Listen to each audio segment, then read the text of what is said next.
Oi, leitores! Tudo bem com vocês? Sejam muito bem-vindos a mais um vídeo aqui do canal. O meu nome é Raíssa e hoje eu vou falar sobre todas as minhas leituras do mês de setembro. Antes da gente começar, eu vou pedir para você se inscrever no canal caso você ainda não seja inscrito, isso me ajuda demais. Compartilhe esse vídeo com algum amigo seu que também gosta de literatura para que o canal possa continuar crescendo. Deixe o seu like para o algoritmo do YouTube entender que esse vídeo é relevante para você e assim mandar para mais pessoas. Se você quiser me seguir no Instagram, lá o meu arroba é a mesma coisa daqui do canal, é @papeliche.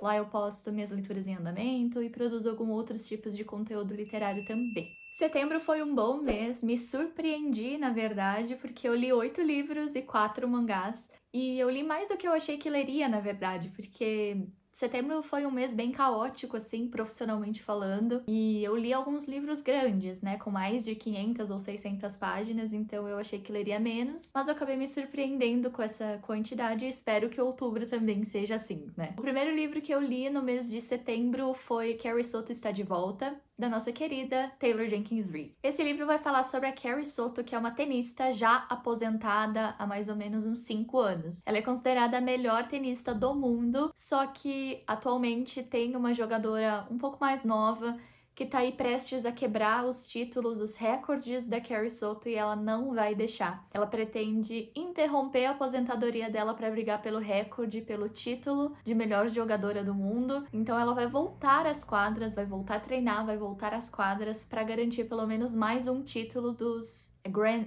Slam, que fala? Eu acho que é isso.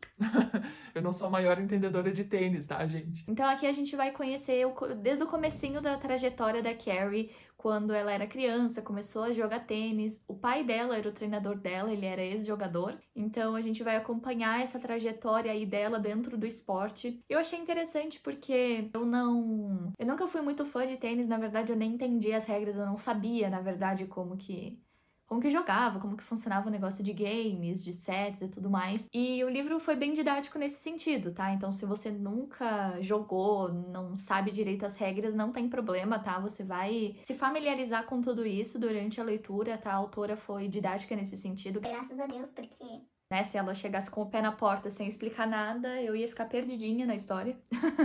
Ia ser bem decepcionante. Então a gente já vai acompanhar na primeira parte do livro toda essa trajetória, os primeiros títulos que a Carrie ganhou, né? Como que foi essa relação com a família dela. Essa parte do livro é bem legal e aí a gente vai acompanhar a trajetória dela no presente também, né? Pra ver como que ela tá indo nos jogos, como que tá sendo o treinamento. E aí a gente vai entender o porquê que a Carrie Soto é chamada de...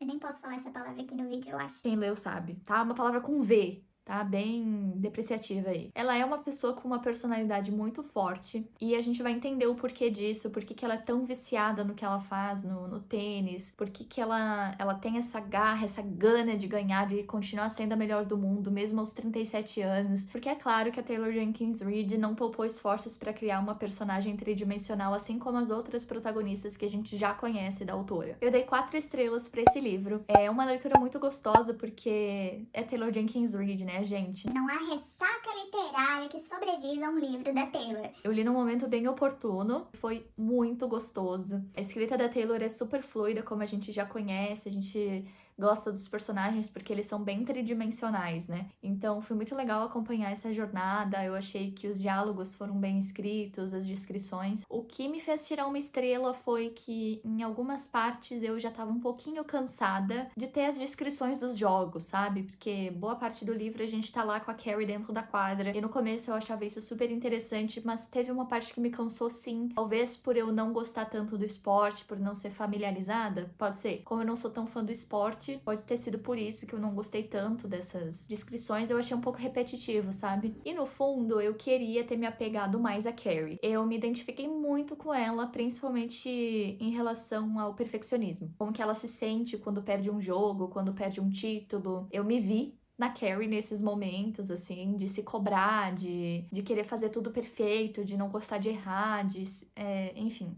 Era eu ali, eu me via ali jogando tênis quando o assunto era esse, só que eu senti um pouquinho de falta de ter uma protagonista talvez um pouco mais sensível, né? Todas as personagens da Taylor Jenkins Reid são mulheres muito fortes, independente da personalidade, mas eu sinto falta, às vezes, de ter personagens como a Nina. Principalmente nesses 4, né, mais famosos aí, nesse mundo mundo das celebridades e tudo mais, né? Mas não sei, eu senti a Carrie um pouco fria demais, talvez. Mas isso é explicado no livro, porque que ela é assim e tá tudo bem, tá? Eu tô falando uma opinião muito pessoal, eu não tô falando que foi um erro da autora. Tô falando que eu, como Raíssa, eu acho que eu gostaria de ter visto essa história também com uma personagem um pouco mais como a Nina, entendeu? Então, foi por isso que eu tirei uma estrela, mas mesmo assim eu recomendo demais esse livro, porque a escrita da Taylor é maravilhosa. Todos os livros dela a gente sai com muitas reflexões, né? A gente sai transformado depois de ler um livro da Taylor. Então, eu recomendo do mesmo jeito. Foi um ótimo livro, uma ótima experiência e eu espero que vocês gostem também. O segundo livro que eu terminei no mês de setembro, mas ele foi o primeiro que eu comecei, foi Enigma do Quarto 622, do Joe Dicker. Nesse livro aqui, a gente vai ter um escritor que ele vai se hospedar num hotel que eu já não lembro mais o nome. Ele vai perceber que a numeração do quarto dele deveria ser 622. Mentira, não é do quarto dele, é da pessoa ao lado. O quarto ao lado deveria ser 622, mas o hotel acabou trocando o número. Eu não lembro agora se é 621B ou 623 alguma coisa, mas era pra ser 622. E aí, ele conhece uma moça lá no hotel também, eles acabam ficando amigos. Eles começam a investigar o que aconteceu no hotel, por que não tem mais o número 622, eles descobrem que ocorreu alguns anos atrás um assassinato no hotel. E essa amiga dele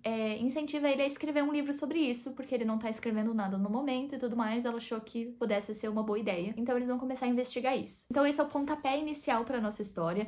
Então esse livro vai revezar entre o presente com o nosso escritor e a amiga dele, tentando falar com as pessoas que estavam vivas na época, com o pessoal do hotel, com a polícia, enfim, para poder, né, dar material para ele escrever o livro, e cenas do passado, como se a gente estivesse lendo o livro que ele tá escrevendo, né, sobre o que aconteceu naquela época. Então vai ser tipo uma contagem regressiva, vai ter 5 dias antes do assassinato, 4 dias antes do assassinato, 3 dias antes, até tudo acontecer e a gente obter todas as respostas. Esse livro foi uma experiência extremamente conturbada pra mim, porque primeiro que eu fui com uma expectativa muito alta. Não recomendo. Tá, e com qualquer livro eu não recomendo você ir com altas expectativas, porque é provável que você se frustre. Eu já vou adiantar, eu esperava um livro 4 estrelas e meia, 4 estrelas no mínimo, e eu dei 3 estrelas pra esse livro. O começo foi muito instigante pra mim, eu adoro esse tipo de suspense, e até uns 30% a leitura tava ótima, tava super ok, eu tava gostando pra caramba do livro, mas depois ele foi ficando muito moroso. Essa dinâmica de ter cenas de presente, cenas de passado, eu acho muito interessante, só que eu acho que o Joe não conseguiu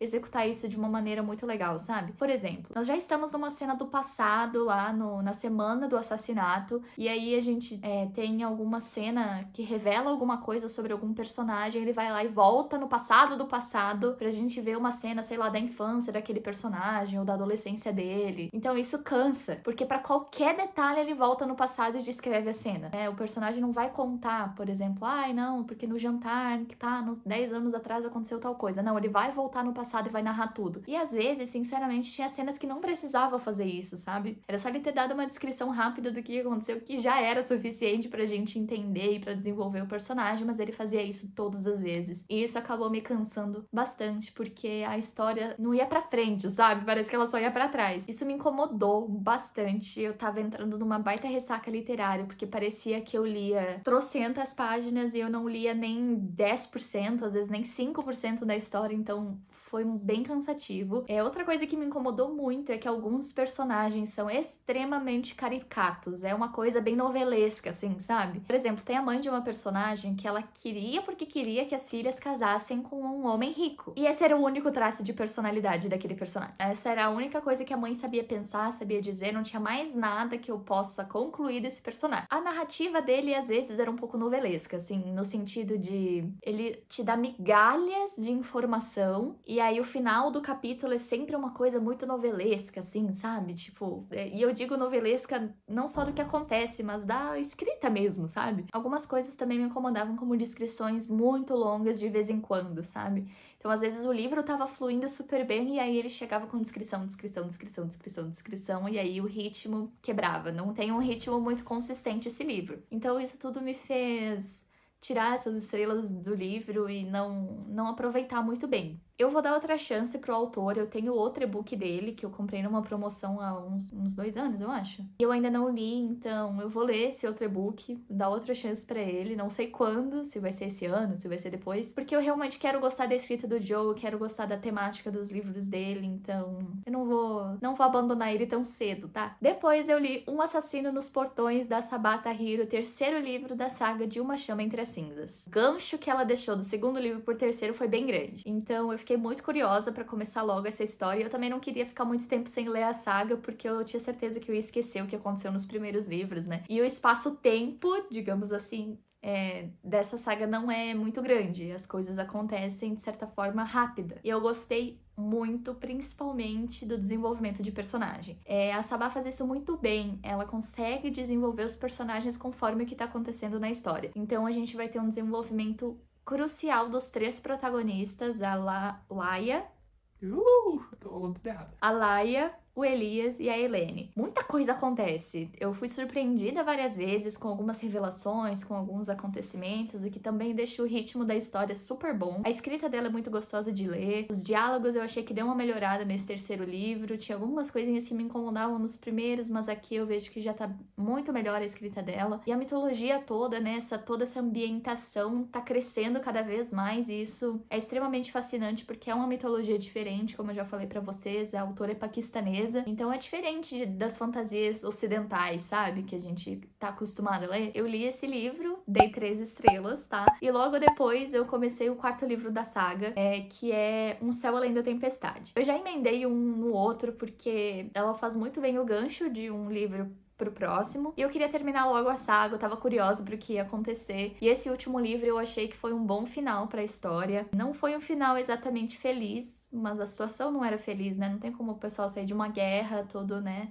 Ai, que delícia, tudo deu certo, ninguém morreu. Não tem como, né? Inclusive, fiquei muito triste quando um personagem específico faleceu. Mas aqui a gente, de novo, vê muito desenvolvimento de personagem, de criação de mundo, né? De sistema de magia. Aqui também, uma coisa interessante, nesse 4º livro, a gente vê o ponto de vista do antagonista. Então a gente entende por que ele faz o que faz. Não justifica, mas explica. Explica as motivações do antagonista. Então eu achei muito legal, pra gente não ver só o lado do mocinho. A gente também vê o lado dele. Então isso eu achei bem legal. Tiveram algumas revelações aqui também que eu fiquei, olha, com o queixo no chão. Eu não esperava, eu fui pega completamente de surpresa. Então esse livro foi bem bom também. E eu também dei 4 estrelas. Eu dei 4 estrelas pra todos os livros. E isso mostra a consistência dessa saga, né, gente? Porque é muito difícil ter uma saga que se mantém boa em todos os livros. E é muito difícil, eu acho que eu nunca dei a mesma nota pra todos os livros de uma saga. Não é um livro, uma saga que tenha momentos ótimos e depois momentos ruins. Sempre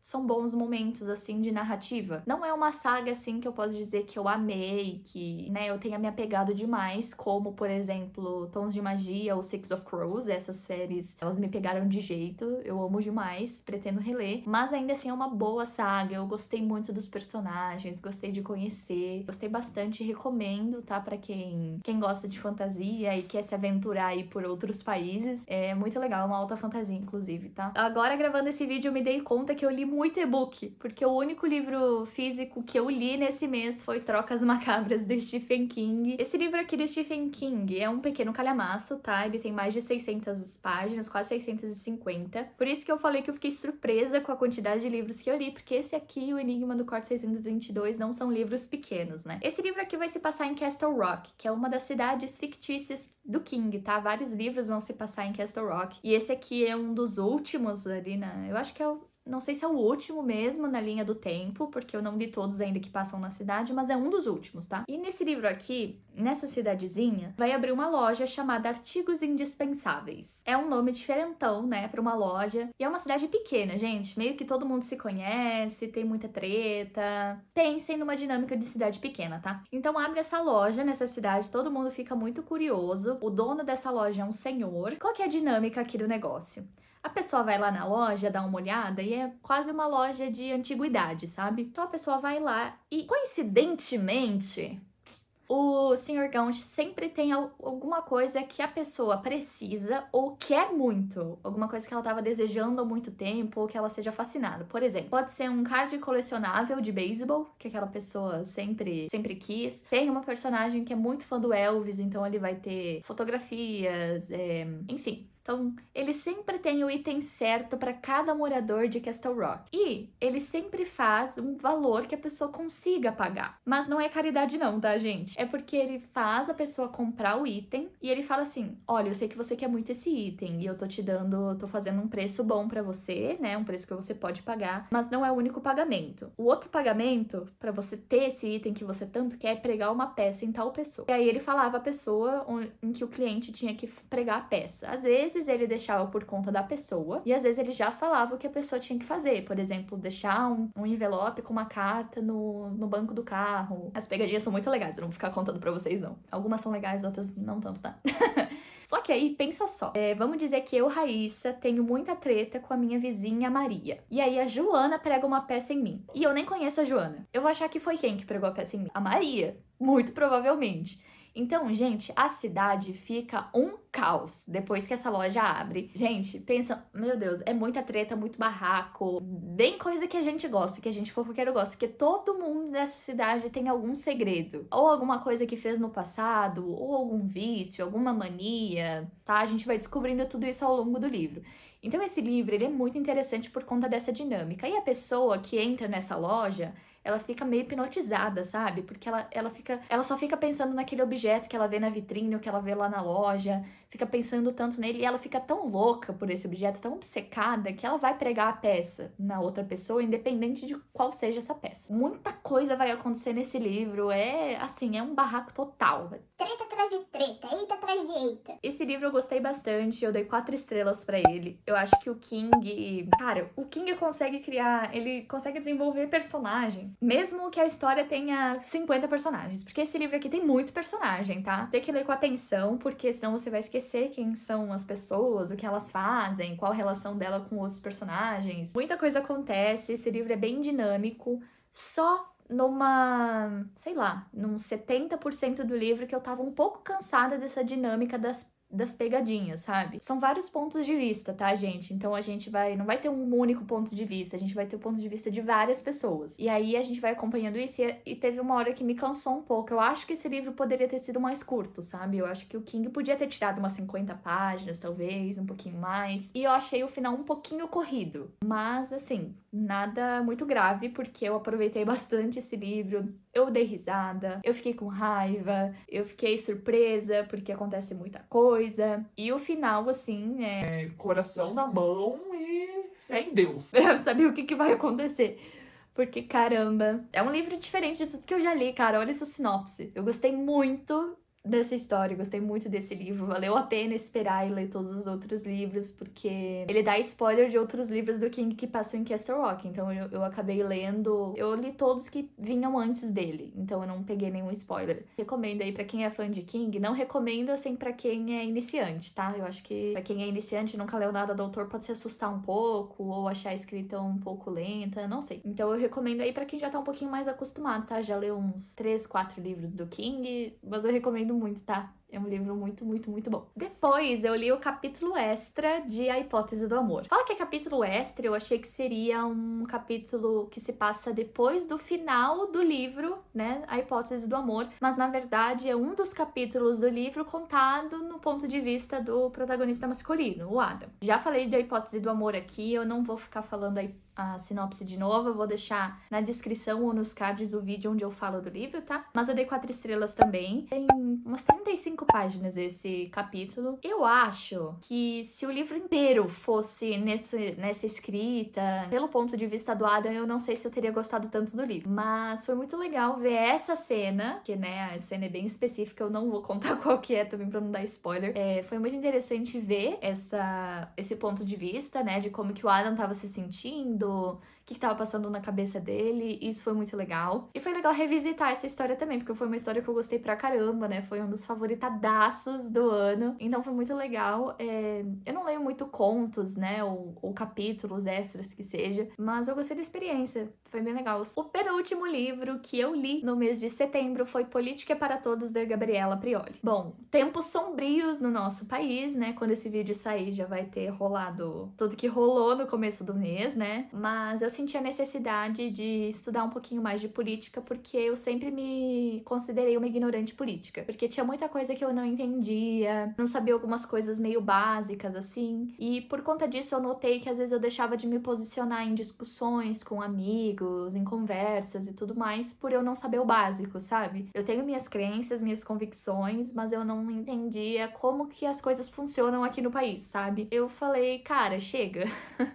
Eu quero pelo menos começar a entender, talvez me interessar pelo assunto, porque eu acho que assim, quando a gente não gosta de um assunto, às vezes é porque a gente não conhece, né? Porque a gente não tem conhecimento e por isso a gente tem essa negação em falar sobre. E eu gostei bastante. A escrita da Gabriela é bem, como é que eu posso dizer? Simples na medida do possível. Tá? Confesso que no começo não foi fácil me acostumar com alguns termos. E assim, não tem como simplificar tudo, né, gente? Mas assim, a escrita é muito mais fácil do que se você pegar um livro mais antigo ali da base da teoria política, ou de você ler um artigo de opinião, ou um artigo, enfim, de ciência política. Então eu gostei bastante, ela divide os capítulos por assuntos, então o que é democracia, o que é política. E eu dei 5 estrelas pro livro. Obviamente eu não favoritei, porque...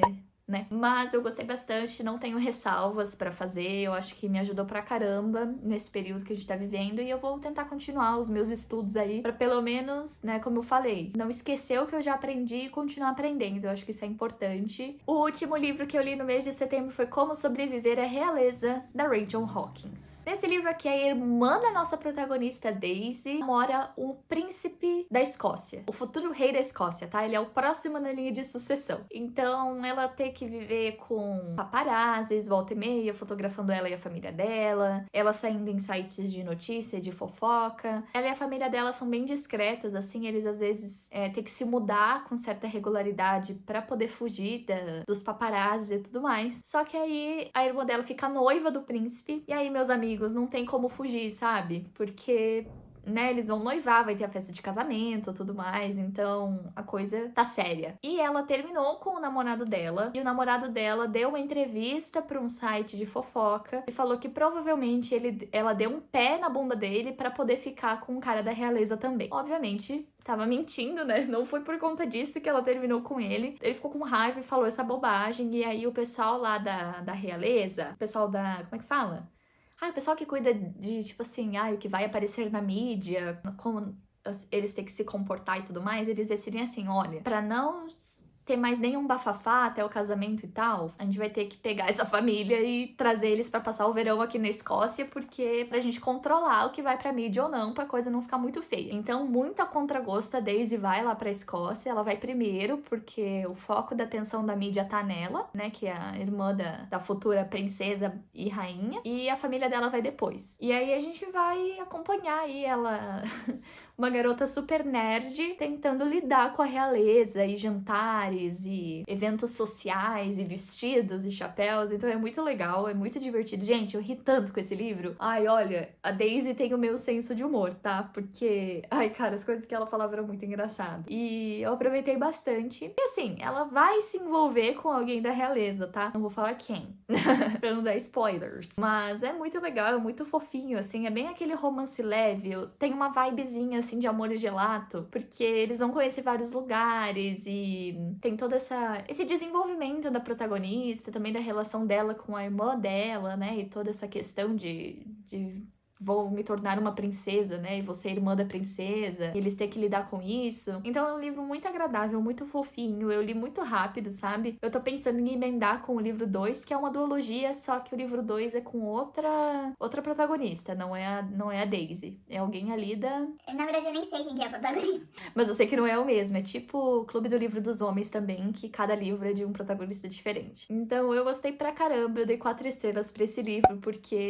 ai, gente, foi muito, muito, muito divertido, sério. E foi fofo também. Eu acho que às vezes a gente precisa desses livros bem levinhos, até porque eu quero tentar ler mais terror e suspense no mês de outubro, né? Vou tentar fazer uma... TBR mais temática, não que eu faça TBR porque eu não sigo TBR. Mas eu vou tentar pender pra esse gênero. Então eu vou começar o mês com um romance, lendo livros mais tranquilos, pra depois eu embarcar ali nos livros mais pesados. Essas foram as minhas leituras de livros, e de mangás eu li 4. Olha, fui melhor que o mês passado, né? Eu li os volumes 24, 25, 26 e 27 de Fullmetal Alchemist. Gente, Eu terminei ontem, assim, terminei o mangá, tá? São 27 volumes, eu terminei os 27. E eu não sei nem o que dizer, minha gente. Não sei nem o que dizer, porque que história boa. Que história boa. Olha, eu vou deixar aqui uma foto de como eu estava me sentindo nos últimos volumes. Vou deixar um meme aqui,